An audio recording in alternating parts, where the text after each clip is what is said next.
Hey Boo, it's Barbara Parker again with Powerfully Broken Podcast. Today we are talking about breaking that unhealthy relationship with your job. Yes, 80% of y'all hate your job because you have a crappy boss. It is unnecessary stress and drama in your life.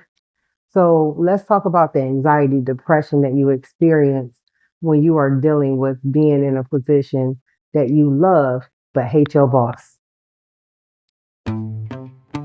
Oh, hey, well, powerfully broken but never defeated.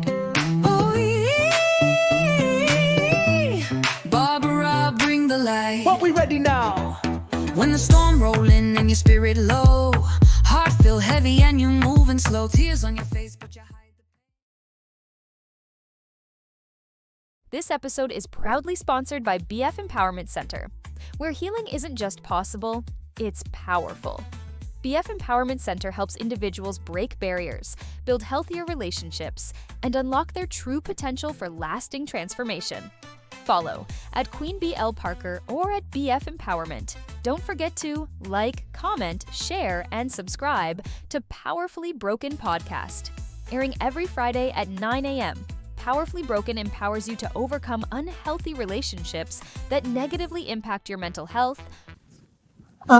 Welcome to Powerfully Broken. I'm Barbara Parker, your host, and I'm here with Joy Jackson, who is the therapist extraordinaire, consultant to the gods, and all things great, and mother of lovely children and wife. And she is just doing amazing things. And she is the director of several organizations. So she's going to share some of her mental health knowledge with us, her life knowledge, and help us to grow and be bigger, better people. Thanks for coming on, Joy. Oh, you're welcome. Thank you for inviting me. You're welcome. So tell me a little bit about your journey as a wife. What did that look like for you? Like, what made you decide to get married? Decided to get, well, I guess I've always wanted to be married. You know, I grew up in a Christian background, and that's what you were told to do. You was told to, get married, you wanted to have a family and things like that. So I always knew I wanted to be a mom. So in order to be a mom, I said you need to be married. Even though that wasn't necessarily how my household was, but I knew I wanted kids and I knew I wanted to be married. I had some great role models. I have my siblings kind of got married at young ages, had their families, and so I really looked towards that. The church I went to, the pastor and his wife had been together, like it's the only person she'd ever been with. He's been passed away when I was in high school, and that's still the only man that she is totally in love So having great mentors. with. Good examples. Yeah. So what did you learn from your great mentors? What did I learn? I learned that patience is beyond a virtue. You definitely need to keep God first. And I learned that things change. You know, you make a plan and God you gotta last. last after your plan. Yeah. And now you gotta come and make another plan. So I think I learned that you had to be flexible because being rigid kind of created a lot of issues for me in my development. Okay. What kind of issues do you feel like went into deciding to stay married and ultimately terminating one of your marriages? What do you feel like you learned or had to unlearn? I had to unlearn that circumstances change. I had to learn how to think for myself because these examples that I had of marriage, I wanted that same. And the person I was married to at the time, that's not what he wanted. You know, marriage looked different for him growing up. And so we had a big clash with that. So over time, the marriage didn't work. So you went from being a college student to being licensed as a therapist and being independently licensed to being a director. What did that arc look like for Oh you? my goodness, that part was very interesting. I started in the field of social work without a degree or a license. I used to live in Arizona where I got started. Somebody thought I'd be good at it. Yes, the person was right. And but when I moved back home to Ohio, you needed a license in order to really do anything here. Versus when I was in a different state, that wasn't the rules back then. We're going back over 2 decades ago. Okay. I've been in the field now for almost 30 years. Okay. And so back then, it just wasn't necessary. So I did go to school, but also work full time. I had a great job that I transferred from Arizona to Ohio. And they also helped pay for my tuition partly. And so I went to school. My undergrad is in sociology and criminal justice. Somebody told me I could get licensed. I don't know who told me that information. It is not true. At least not as of 1992. Prior to 1992, there was a grandfather clause. However, I graduated high school in 1992. Why was somebody still giving me that advice? So, see my dilemma. So, I had to get my master's degree. And I had an excellent program through the Adams Board. They had a mental health fellowship. And so, which paid for 50% of your tuition. So between the Adams Board, the job you worked at, and CASE, it was 50%. Okay. And so at that time where I was working at, there were a lot of clients I had that had a lot of mental health issues, and I didn't feel equipped to handle them. Because I really was a true social worker with the case management, overseeing visitation, people who had their children removed and things like that. So I wanted to go to school to learn the clinical piece, but there were sometimes rules and regulations that I was like, why y'all do that? Like, just don't make no sense. Why y'all got all of us doing this? It doesn't make sense. I also wanted to be able to impact policies. Yeah. So I went to school, I went to Case Western Reserve and did there at the time a Master of Science in Social Administration. It is now an MSW program, but I also did a certificate in nonprofit management because I wanted to understand the management side. Just for me to realize, I learned why they had us doing all this crazy stuff. It was rules that other people had imposed that you had to follow, like state rules, regulation, accreditation, right? So I found out that had a lot to do with it. However, I like to put a joy spin on it of how can we still meet all those requirements faster, better, more efficient without me spending 2 hours at home doing all this work. When I was between going to grad school and working full time, I remember my daughter. I would be there with the computer in the kitchen. And one day on a Saturday, my daughter had to be like 2. And she comes in the kitchen and she's like, no! And she's crying and bawling, no more computer. You know, she wanted her mom. She wanted my attention. And I have been going to school since she was born. Yeah. So there was kind of my arc into that arena regarding being a clinician and being looking also into administrative roles. But over time, I felt like I needed to be able to be a clinician, have that type of experience, and kind of, climb the road.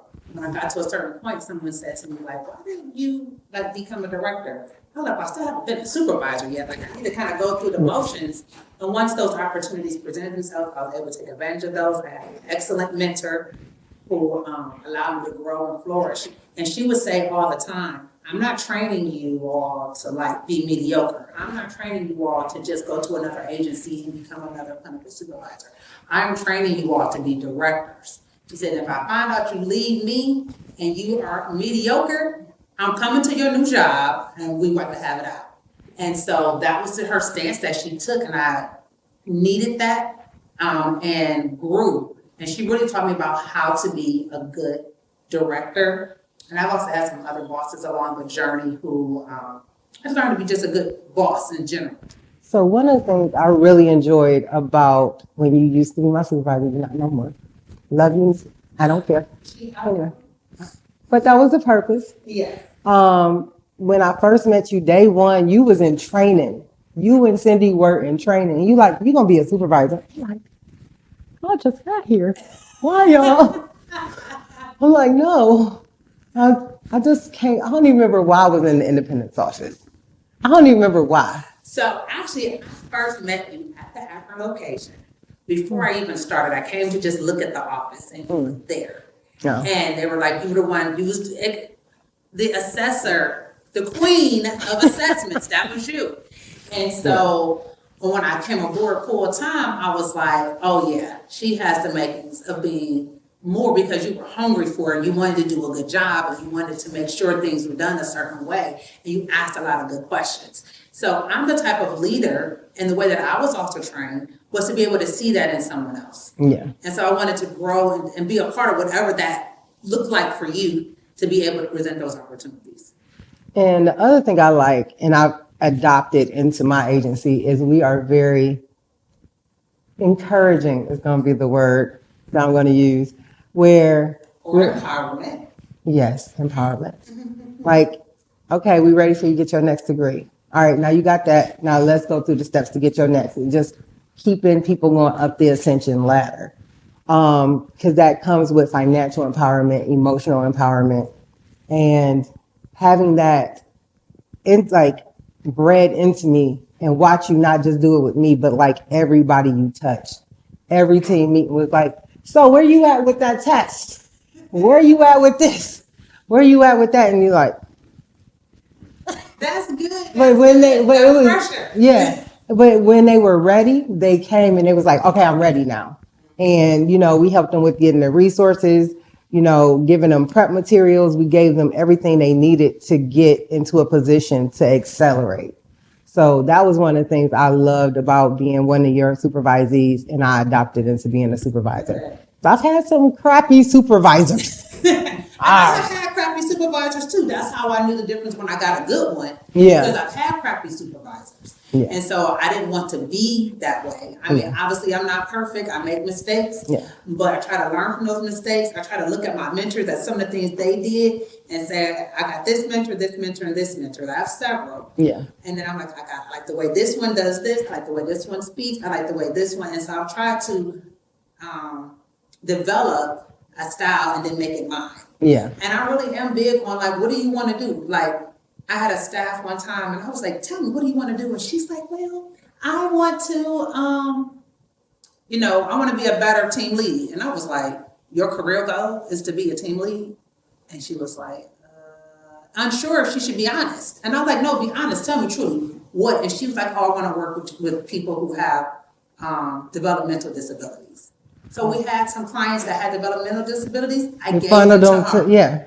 And then when she was at a certain time, she went on and got her a job with developmental disabilities somewhere else that had nothing to do with the agency that we were at. Yeah. And I was excited for her and happy to see her. Yeah. This segment of the Powerfully Broken podcast is brought to you by A Powerful Divorce, the book by Barbara L. Parker. It's not just about endings. It's about rediscovering who you are, reclaiming your peace, and rising stronger than ever. Because you're not just surviving, you're becoming. And that's powerful. Follow at Queen BL Parker or at BF Empowerment. Don't forget to comment, share, and subscribe to Powerfully Broken Podcast. Now back to our program. Excited for her and happy to see her. Yeah. So a lot of times when it comes to doing interviews, people are so anxious. And you say, what is your favorite population of people to work with? They give you the canned answer. I like working with everyone. Well, I don't need you to work with everyone. I need you to excel with working with kids or adults or couples, or have that niche so we can just glow. And, you get the people that you find out after they've been there for 3 months and they start feeling like they can be honest. Well, I don't like kids. Right. Like, why didn't you tell me that? We done gave you 15 kids at this point. I need people to come in and interview and be honest. But now sometimes some people might not know. If you expect you may have somebody that's fresh or recent grad, they might not have had enough experiences to know yet. I learned real quick what my population that I like. But even with that, after almost 30 years of being in the field, that has changed. I've grown, I've developed. You kind of rebirth yourself in a variety of ways. Is how you, like, how do you not get burnt out? You have to almost kind of like being a phoenix. You got to rebirth yourself and redevelop, or, take another look and do an evaluation of how do I like doing this? Do I still like doing this? And I tell people one of the best ways, just a little nugget, how to find that thing, what is your thing, is what is the thing that you would do for free? Right. If money wasn't a thing, what would you do? Mm-hmm. Yeah. And you can still feed yourself, eat, take care of your kids, drive nice, like what? And then they seem perplexed by that question, like, wait, you really want to know But me some in this people- interview and not the canned And answers? so, and sometimes Yeah. some people are doing something for free without realizing they're doing something for free. Someone says, somebody's a beauty consultant, and somebody says, oh, I like your da-da-da. And they're like, oh yeah, I use this particular facial product and did this. You're giving now consultation advice for free. Yeah, yeah. So what is that thing that you just love, that thing that brings you joy?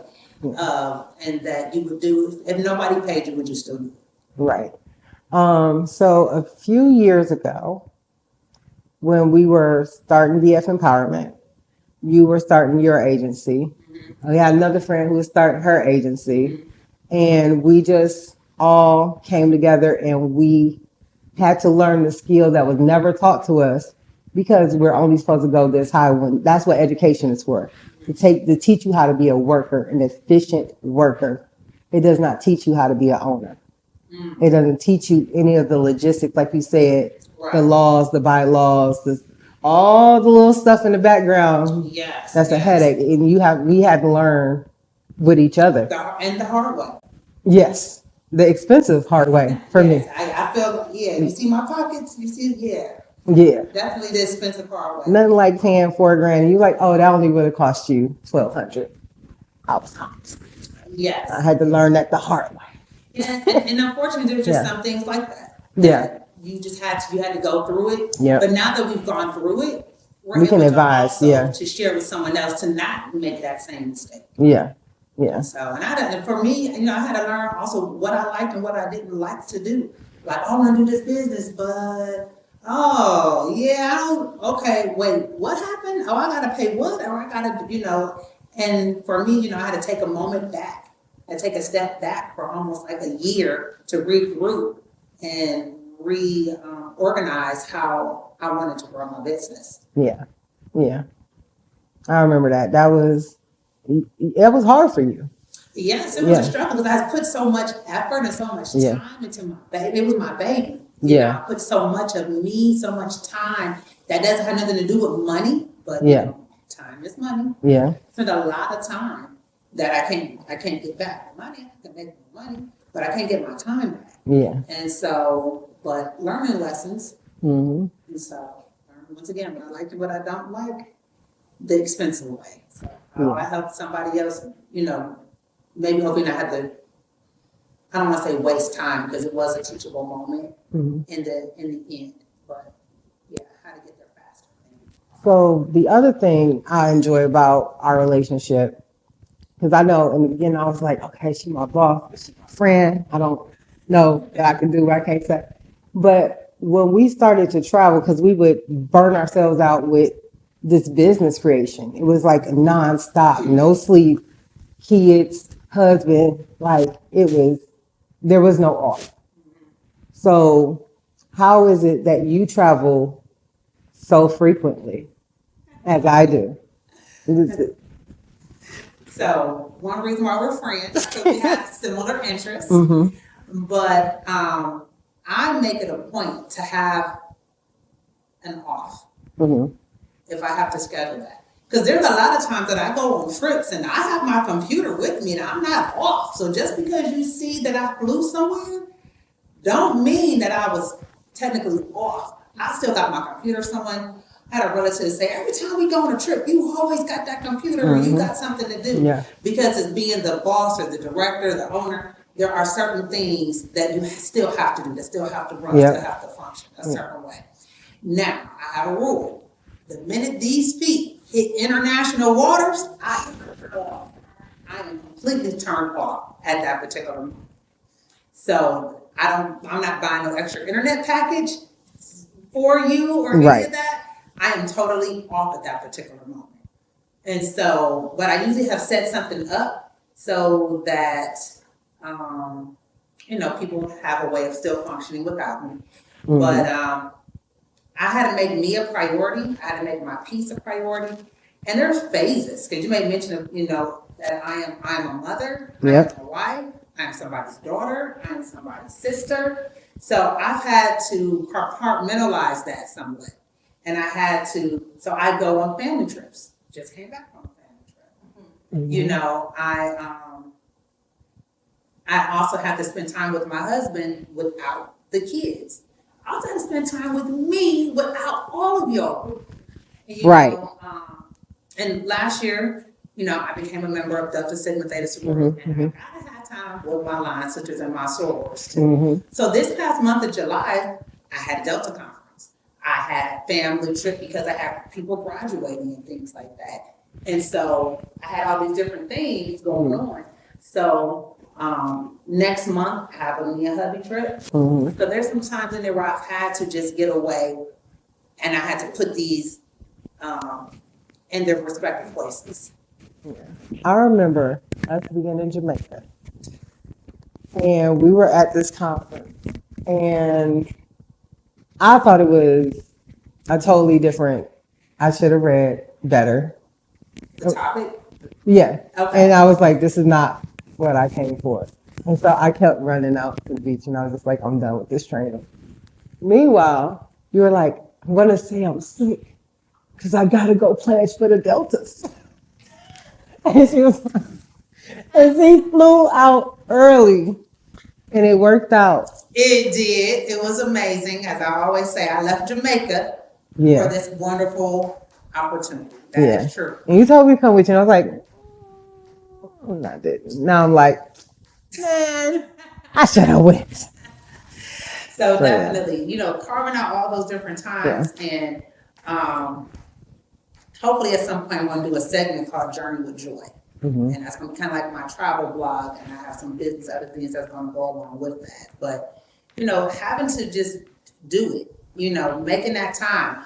And in that, you know, that was, you know, having fun. You made mention of being in Jamaica at a conference. Like, that was... It was a work trip. Yeah, that was a work trip. And we had our computers. Yep. And we worked. And I took phone calls. So we still had business I still had to tend to for that. But in the evening, when it's off time, we got to enjoy Jamaica. Yep. And we got those beautiful, what you call them, pictures? Oh, flying dress pictures. Yeah. Yes. That was cool. Yeah. That was cool. So we had a good time. Yeah. Right. So I appreciate you coming and sharing all your wisdom and nuggets. You are so a wealth of knowledge. You've always been. You know, we sit back and we talk to you, and we're like, wait, what would Joy say? What was we doing? I don't remember. It was something the other month, and we was like fighting over the phone to talk to you about something. Oh my goodness. It was just, and they was staff was laughing at us. It was like, is this really happening? This foolishness at the front desk? We ain't had no clients around, but we was fighting over the phone for you. I don't remember why. Well, that is good, and it's really also a testament to, like I said, the mentors that I had. Because I still am faced with things that I still call my mentor about, and I was like, hey, like, I need you, like, now. She's like, give me a quick call. Matter of fact, she'll be in town this week, so I'm excited about that. So I still have to reach out. And also, we forgot about our little professional development group that we had. You know, that has been a good also strength when we were because he had a foundation. He's willing to offload that knowledge. So having people who had gone through the process of creating their own business be your mentor, somebody who has gone where you're trying to go. And you know, he couldn't guide us on the one piece. He had no desire to do that. But having that, and also having the camaraderie of each other going through, because I think I had discovered the group, and I said, I got some friends, like, can my friends come to the group? And it was like, yes. And that group was originally funded through a grant. And then the grant ended. Once again, we talk about what's the thing that you would do if nobody paid you. And the grant ended, and we talked about maybe each paying a certain, like having a monthly fee or dues, but he actually never did it. The group went on for probably almost another year, technically, after the funding went out. We don't meet in that same formalized, what was it, like every Thursday? Because we were all building. So now, like, everybody's sitting in a good place, and we kind of are coasting. That's kind of cool. But we really all work together at an event. So, well, I didn't recognize people because I never seen them out of a box. I was like, Right. So that was pretty Yeah, cool. so Yeah. that was also something that was really great for all of us to have. Yeah. So just to recap, Joy covered, maintaining relationships, stay in contact with mentors, balancing work, life, and fun. I have one last question for you. Now, I skipped. What does powerfully broken mean to you? Oh, powerfully broken means to me being poor, not being down and out. Just because I might have been broke at some point in time, and I've definitely had a lot of trials and tribulations and adversities, say that for a different segment, but how do you pick yourself back up? And so just because you kind of look like you're in pieces today doesn't mean that's how you have to stay. And like powerfully broken, like what was the impact that was meant behind this? Like, what was the lesson? Was the lesson just for me? Or was this a lesson for me to share? Like, God, why did you do this? Not so much, God, why did you allow this to happen? And what is my response? So I can't control what might have happened to me, but I definitely have control over how I respond to that situation. Thank you for being with us. Thank you. All right. Thank you for listening to Powerfully Broken Podcast. This episode is proudly sponsored by BF Empowerment Center, where healing isn't just possible, it's powerful. BF Empowerment Center helps individuals break barriers, build healthier relationships, and unlock their true potential for lasting transformation. Follow at Queen BL Parker or at BF Empowerment. Don't forget to like, comment, share, and subscribe to Powerfully Broken Podcast, airing every Friday at 9 a.m. Powerfully Broken empowers you to overcome unhealthy relationships that negatively impact your mental health,